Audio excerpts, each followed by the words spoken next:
Então, mas você vê que a gente tem a palavrinha lá em cima, fases da vida, estações, né? Aham. O que é isto? Né? Isso é uma fábula que a gente cria para poder ajudar a entender e ter um olhar diferente para as fases da vida.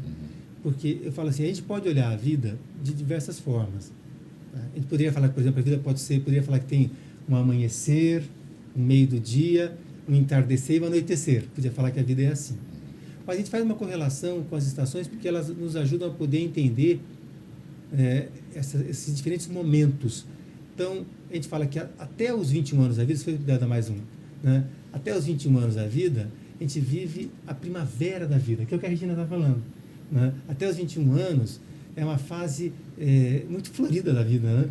É a primavera é perfumada, é bonita. As pessoas são lindas, é né? Verdade. Nessa fase. E tem um grande processo de desenvolvimento físico, né? E também de chegada espiritual. Por isso que a Regina traz. A gente vai aos 21 é que, de fato, esse eu se manifesta de forma bastante intensa. A gente, né, se apropria, de fato. Né? Mas depois, né, da primavera, vem o verão. E o que é o verão? Né? É interessante que, se a gente for pensar, né, eu gosto de uma correlação, a primavera é uma estação florida. Já o verão é uma estação onde, se a gente for pensar numa árvore que estava na primavera toda florida, se é uma árvore frutífera, o desafio dela é transformar as flores em frutos. Então, é uma época que a gente fala, a época mais terrena da vida humana, tem o ápice da vitalidade física, é a parte mais baixa da espiritualidade, porque você está profundamente imerso no fazer, tem que transformar. Em produção, né? Transformar realmente, você tem que, porque aquilo que você poderia ser, as flores são frutos potenciais, né? Então, você tem que transformar a flor em fruto.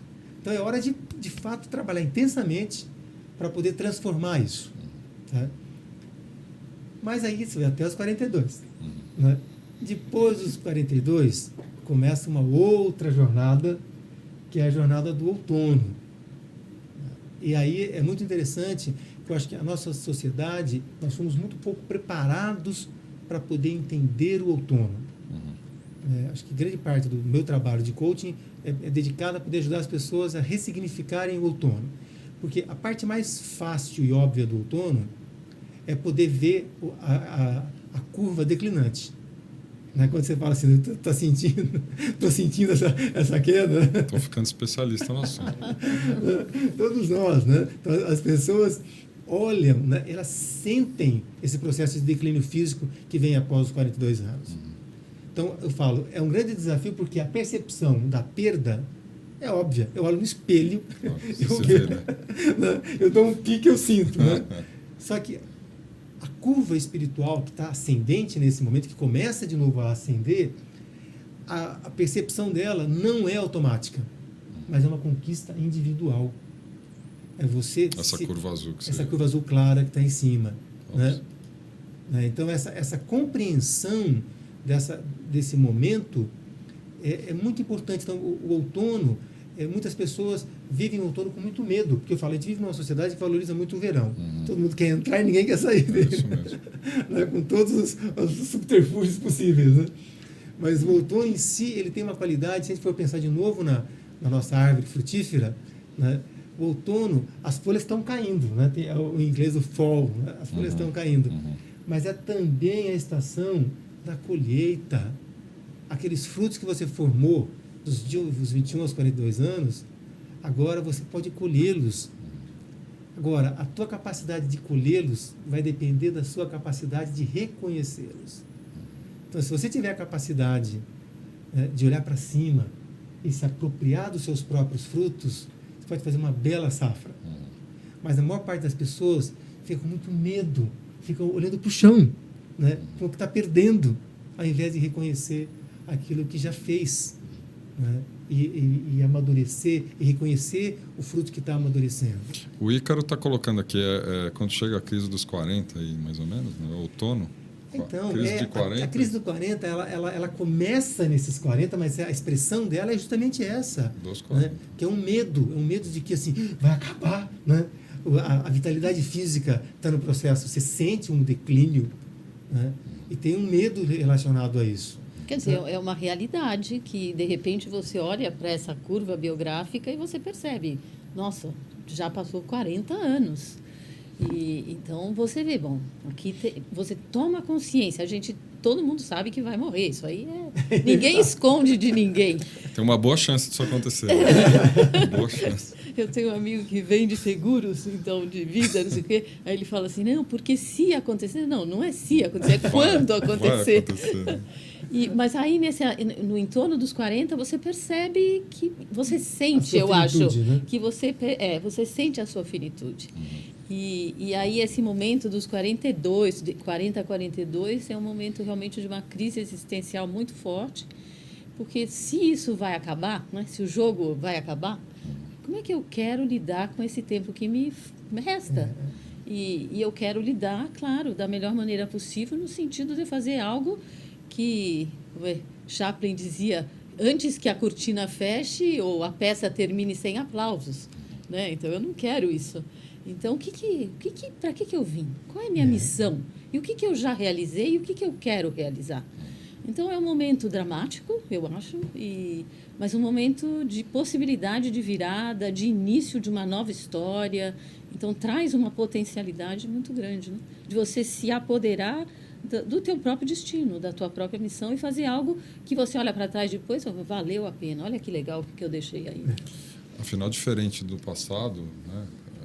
Que eu acho que a vida está se estendendo de uma forma tão grande, né? Diferente do passado, 42 pode ser menos da metade da vida ainda, né? Pois é, então, mas essa compreensão, ela ainda não está devidamente elaborada no emocional das pessoas, né? No universo corporativo que a gente atende, essa questão assim, perdeu o emprego com 40 anos, e agora o que não, vai ser? Tem políticas corporativas que obrigam o cara a se aposentar com 50. Né? Na maior parte das empresas, na maior, já era a faixa de 60 a 65. Já subiu, né? Né?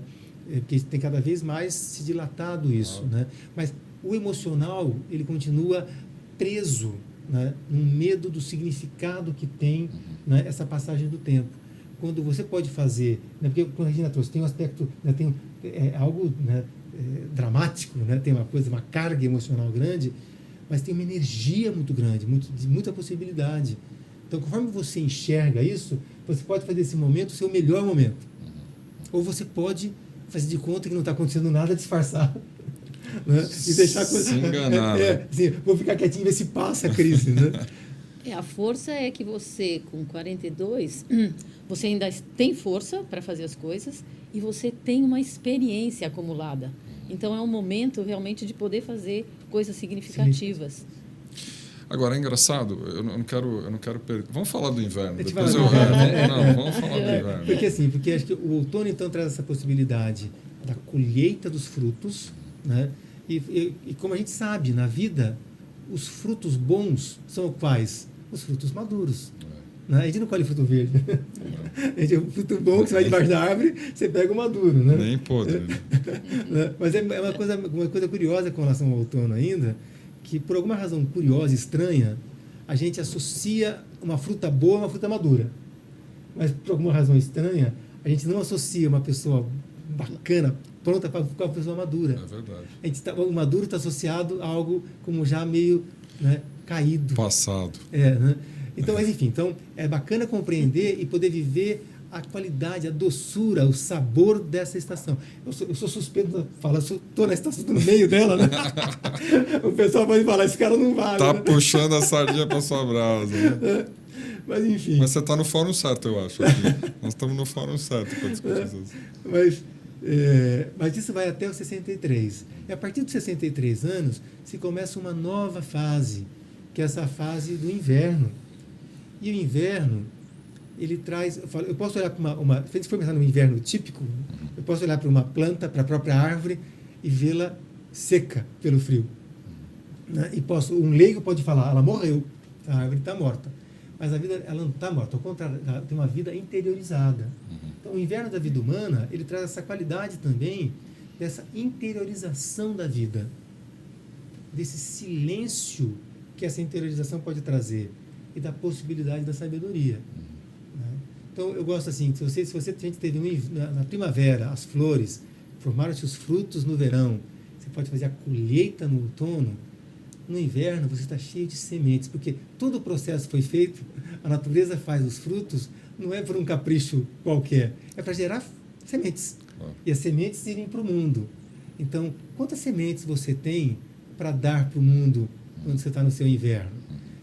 Então, eu acho que é uma imagem bacana de poder entender e você se reconhecer essas sementes. É poética, cara. É mais do que bacana, ela é poética, né? Muito legal. Dá um conforto pensar assim, eu acho. Agora, a gente... Isso define... assim, eu me vejo aqui nesse gráfico aqui. Eu acho que a vida está correndo desse jeito. A maioria das pessoas vai se ver mais ou menos assim. Essa é um pouco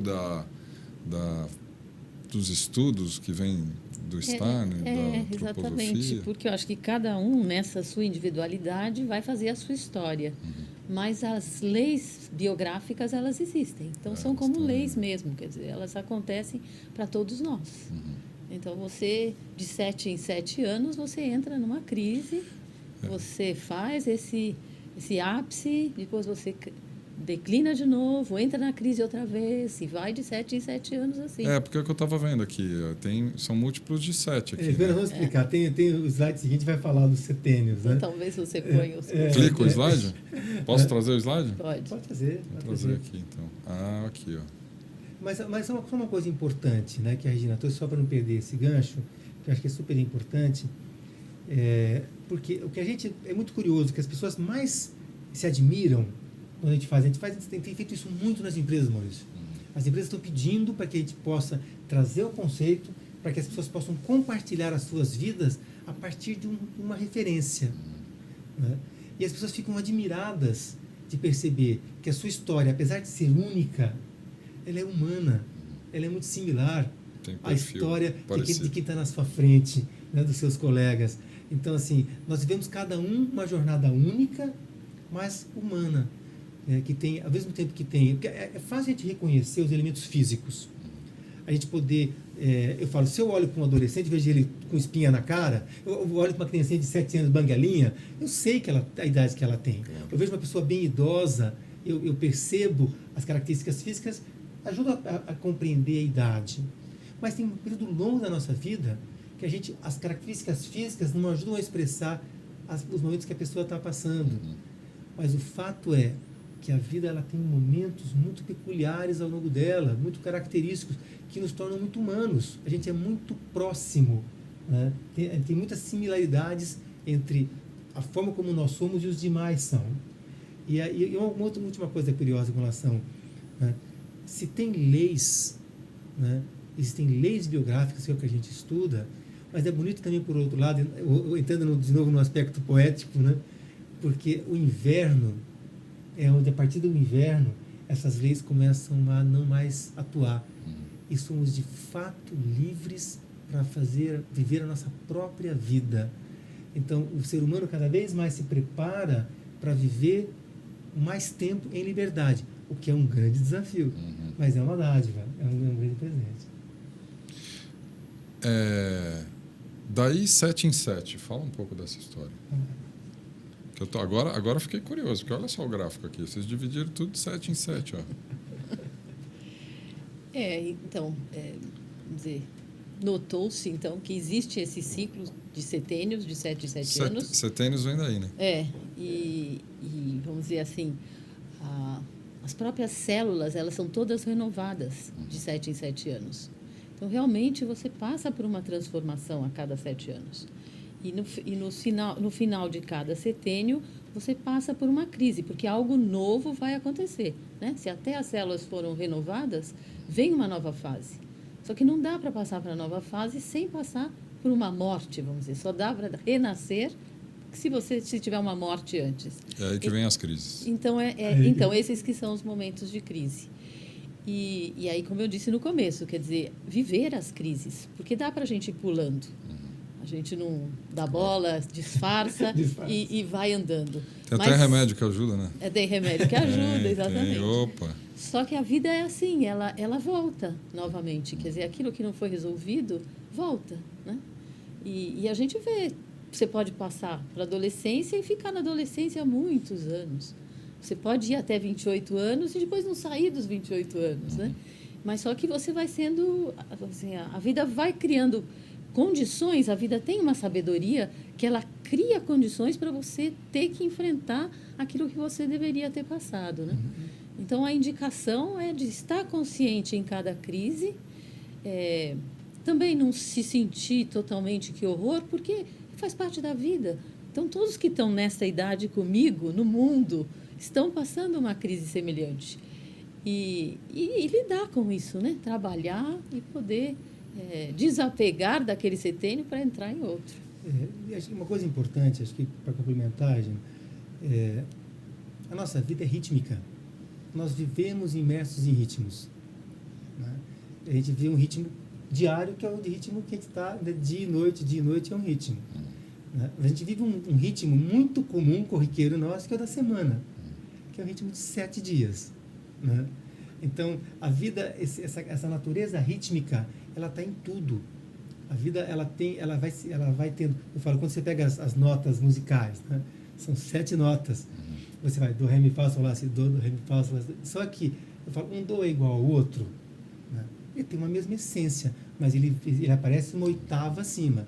E a vida, da mesma forma, a gente volta para os mesmos pontos em oitavas acima. Então, essa percepção do ritmo é que vai permeando, a gente vai vivendo. Se você olhar, por isso que é interessante, as estações são um ritmo, né? De 21, 20, 20, 21, né? O setênio é um ritmo. E é uma coisa, uma vez, tem um cálculo muito curioso, que a gente comemora o nosso aniversário a cada 365 dias, né? Mas se você fizer a cada 365 semanas, é um setênio. São 7 anos. É como se a gente tivesse o aniversário na dimensão do 7. Como se o 7 fosse a unidade, né? Então, aí tem toda a vida, é toda ritmada. E esse ritmo, ele tem uma sabedoria intrínseca. Mas que raio de controller você é, cara? Você tá querendo me enrolar com essa sua biografia aí, rapaz? Que raio de controller você é? Falou de música, já falou de tudo. Que bom, né, que ele conseguiu. Deu um curto-circuito nesse cara. Não é possível, não é possível. Eu percebi que quando chegou uma hora, eu falei, não quero controlar nada nem ninguém. Eu quero ser feliz, quero ajudar as pessoas a serem felizes. Genial. Você sabe que essa história me traz uma reflexão que a gente está tendo em outra série de diálogos aqui. A gente tem uma série de diálogos que está falando sobre educação formal. Educação livre chama a série, né? Que, aliás, é toda quinta-feira. A Iracema daqui a pouco fala aqui. Mas a gente tem trazido uma reflexão sobre isso. Eu vou tentar botar aqui na tela, vamos ver se eu consigo. Eu tenho que conseguir. Porque... essa reflexão, eu queria que vocês tentassem fazer um cruzamento do que eu vou falar com o que está aqui, né? A vida, ela começa com uma plenitude total. O cara tem uma amplitude absurda quando ele nasce, né? Múltiplas possibilidades. Todas as possibilidades estão ali, né? Só que à medida que ele vai vivendo, vai crescendo e tal, parece que a sociedade empurra esse cara para um funil de modelos pré-formatados, né? Então, a gente tem visto nas discussões que, ao longo da vida, você vai vivendo, você nasce aqui com uma certa talento, uma certa, sei lá, posição e tal. Você oscila um pouco aqui, vive uma série de experiências, mas, na grande maioria, elas te encaixotam num lugar super restrito, né? Não tem jovem que você não... Quando você é jovem ou você vê algum jovem, você pergunta o que você quer ser quando crescer, e aí tem aquelas caixotinhas de engenheiro e tal. E isso vai encaixotando a vida em vários aspectos, né? Como se a vida fosse restrita, não abundante. Exatamente. De fato, você se encaixota. Chega uma determinada hora que talvez algumas pessoas, como vocês dois, se rebelam, né? Se rebelam. E aí você começa a trabalhar no sentido contrário, né?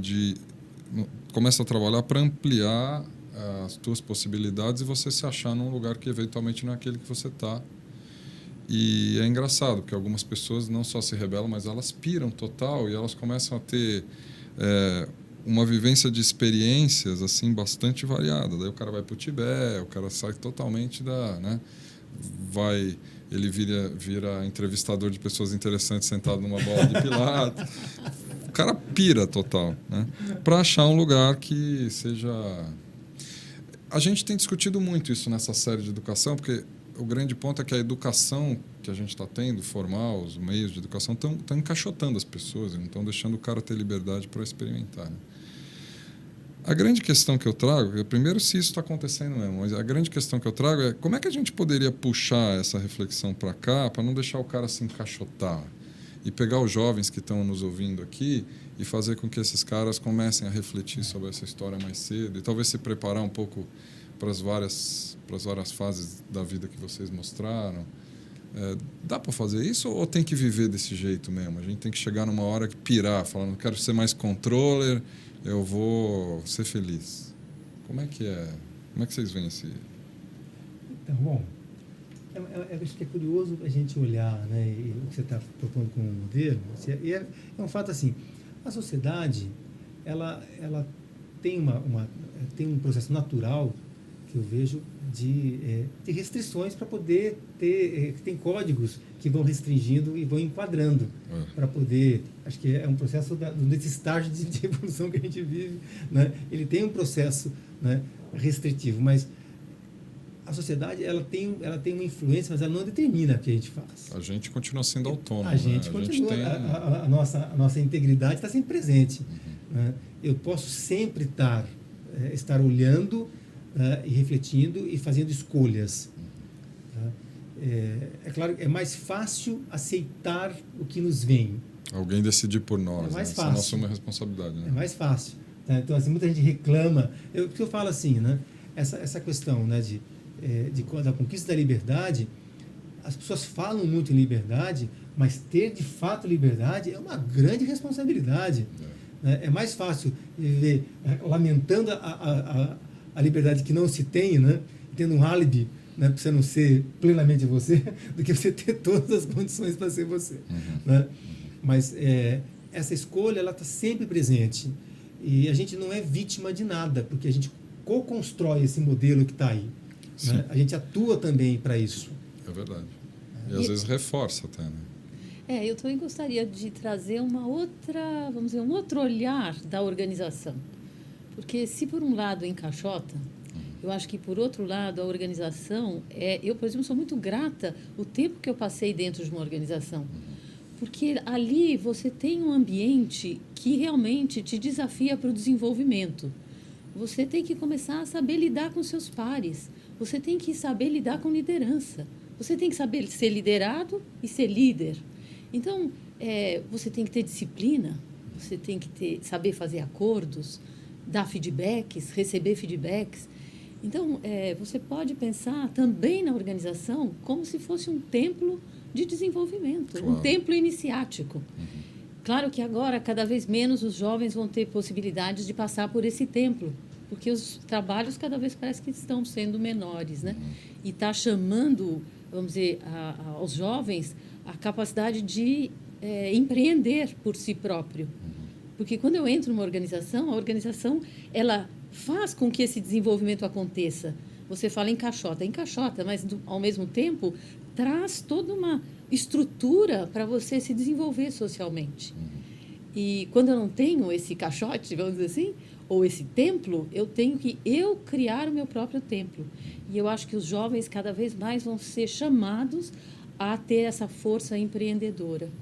E por isso eu acho que na educação a gente tem que olhar muito para fortalecer a vontade desses jovens, porque o mundo cada vez está mais desafiante e então esses jovens precisam estar estruturados internamente com a vontade muito forte para lidar com tudo, né?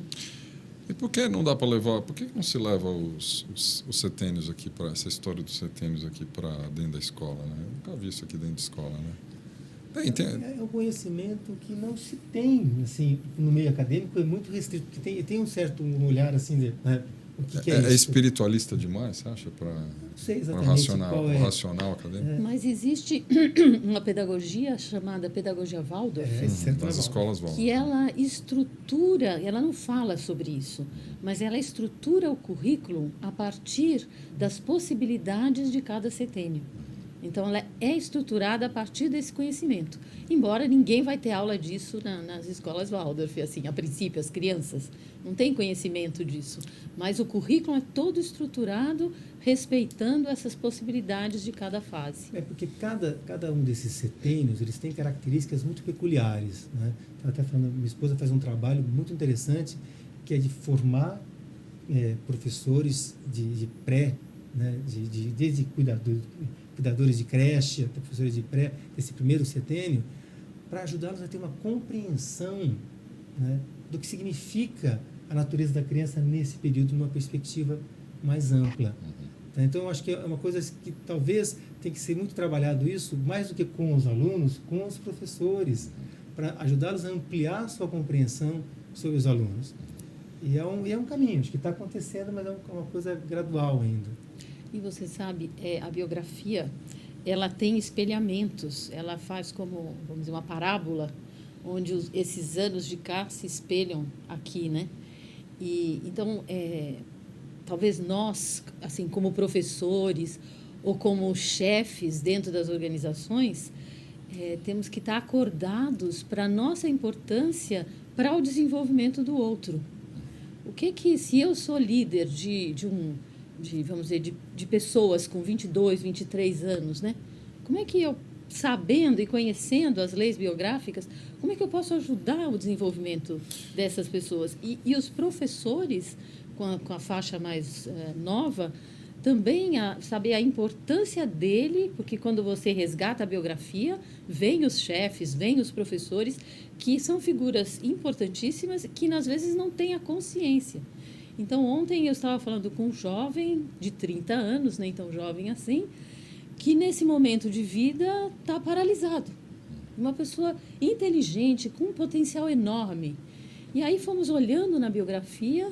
Então, nesses 12 anos, né, então, voltando, né, nesses 12 anos, era um jovem sonhador. Então, não ia bem na escola, não tirava notas, era meio estabanado, deixava as coisas cair, tá. Então, foi muito estigmatizado, chamado de burro e de bobo e nananã. Então, você vê que aquilo, depois ali, quando tem a virada e espelha de novo com 30 anos, aquilo está paralisando. Então, um jovem com tanta inteligência e potencialidade, dizendo, eu não consigo, eu não posso, eu não sei como fazer agora, né? E aí o trabalho mais, vamos dizer, desse cunho terapêutico, biográfico, onde agora você volta aqui nesses 12 anos e trabalha para soltar aquilo e poder agora, esse jovem de 30 anos, poder deslanchar na sua própria vida, né? O Antônio Cláudio está aqui no chat, está falando o seguinte para nós: se as crises do final de setênio forem usadas como degraus, chega-se ao próximo em pé. Se usadas como tropeço, chega-se ao próximo caído. Muito lindo. Muito legal. Porque é uma coisa curiosa, né? Mesmo. Que as crises, elas têm um papel fundamental, né? A gente não te enxerga a crise, a gente reclama da crise, né? Mas eu gosto de imaginar como se a crise apoiasse o nosso pé com um salto, né? Mas a gente fica, larga do meu pé, incomodado com aquele negócio. Mas as crises, e uma coisa curiosa que eu gosto de dizer nos processos de coaching, eu falo assim, eu tenho uma boa e uma má notícia para te dar, né? A boa é que você é normal, né? Porque as crises que você acha que só eu, né? Porque as pessoas passam pelas crises que são muito comuns, mas como elas não sabem que é normal, elas disfarçam, né? Só que socialmente... Faz de conta que não sei. Está tudo não bem, é comigo, né? Não é comigo, né? Mas as crises são naturais, elas ajudam a gente a crescer, desde que, como a Regina falou antes, eu tenho a coragem de olhar para a crise, né? Eu me aproprie dela, tá? Para poder fazer dela esse ponto de apoio como um próximo indivíduo. Mas a gente vive uma sociedade que crises, problemas são escondidos mesmo, porque são depreciativos, né, socialmente. E, na verdade, pelo que você está falando, Antônio também disse aqui, eles são polos de energia, na verdade. Grande concentração de energia. A gente não devia esconder, devia colocar em cima da mesa e debatê-la, né? Exatamente. Mas requer coragem. Porque, normalmente, a crise... Quando eu não sei que as crises são fenômenos regulares e normais, sadios do desenvolvimento humano, eu tendo a misturar a crise com a culpa. Simplesmente fiz alguma coisa errada. Não é normal ter crise, né? Só gente problemática é que tem crise. Né? Então, Então, e essa culpa faz com que eu a abafe, eu não quero nem tratar disso. Quando eu tenho a possibilidade de olhar para ela como um aspecto positivo, né, como um aspecto do crescimento, tá, aí é diferente. Tá? E aí tem um outro ponto interessante, tem um autor, né, o Bernard Leavenworth, que ele fala assim, né, que a grande vantagem de nós conhecermos as crises da vida adulta é pelo menos não culpar os outros por elas. Genial. A gente passa pela elas são nossas mesmas, né? Elas são nossas, né? Que bom que elas são nossas. Genial. Olha, tem vários comentários aqui no chat, muitos bacanas demais, enaltecendo a importância dessa nossa discussão. O problema é que essa hora foi embora já. O problema é que a nossa hora foi embora. E é lógico que eu não posso terminar o episódio de hoje sem primeiro comprometer vocês em voltar aqui para a gente continuar falando. Não de 7 em 7 anos, tá certo? Não de 7 em 7 anos. A gente pode fazer uma coisa um pouquinho mais curta que essa. Mas eu queria muito que a gente desse sequência nesse nosso papo, né? E pudesse trazer para esse público aqui esse debate e algumas dessas reflexões, né?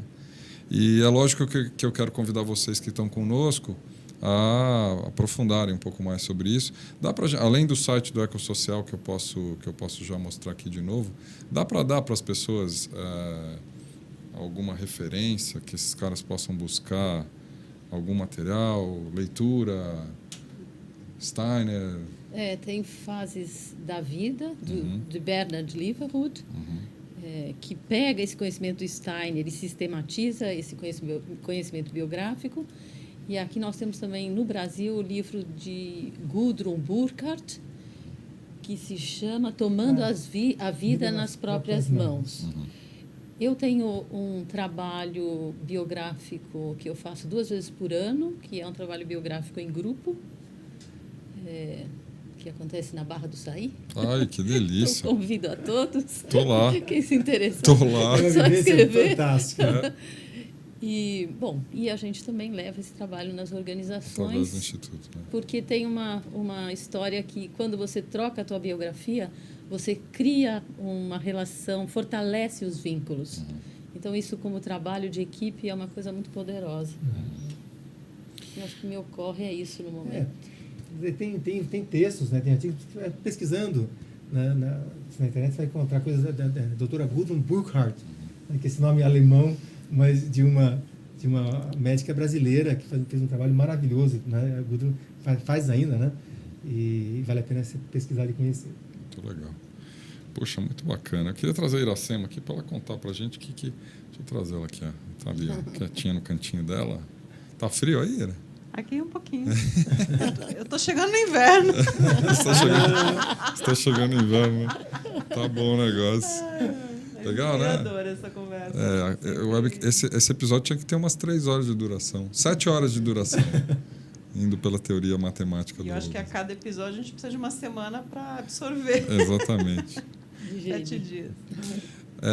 O que nós temos pela frente aí? Então, ainda hoje a gente tem 2 webcasts. Um dessa trilha que você comentou de educação livre. A gente vai conversar com a Ana Penido, que é do Instituto Inspirar, e ela vai trazer um pouco de algumas experiências, entre elas de um projeto que chama Bairro Escola Rio Vermelho, lá em Salvador, que é um projeto de educação comunitária bem interessante.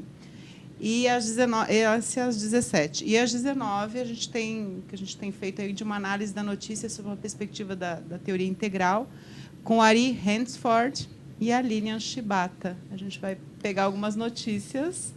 Eu peguei uma colinha aqui hoje. Eu vi que você pegou. Eu não ia falar nada ao vivo, mas eu vi que você pegou a colinha. Porque estão me boicotando, então me preveni. Peguei uma cola aqui. E eu acho que vai ser bem bacana e inspirador aí. E a gente continua nas próximas quintas aí, às 15, trazendo mais episódios aí que estimulem a reflexão dentro dessa trilha de desenvolvimento humano. Muito legal. Obrigado, viu, Ira? Obrigada, meninos. Mais uma vez, obrigado, viu, Regina? Nós que agradecemos a oportunidade. Muito obrigado a vocês. Aí vocês estiveram com a gente, acompanhem os diálogos aí que vem pela frente e quinta-feira nós estaremos mais uma vez de volta. Beijo para todos, muito obrigado.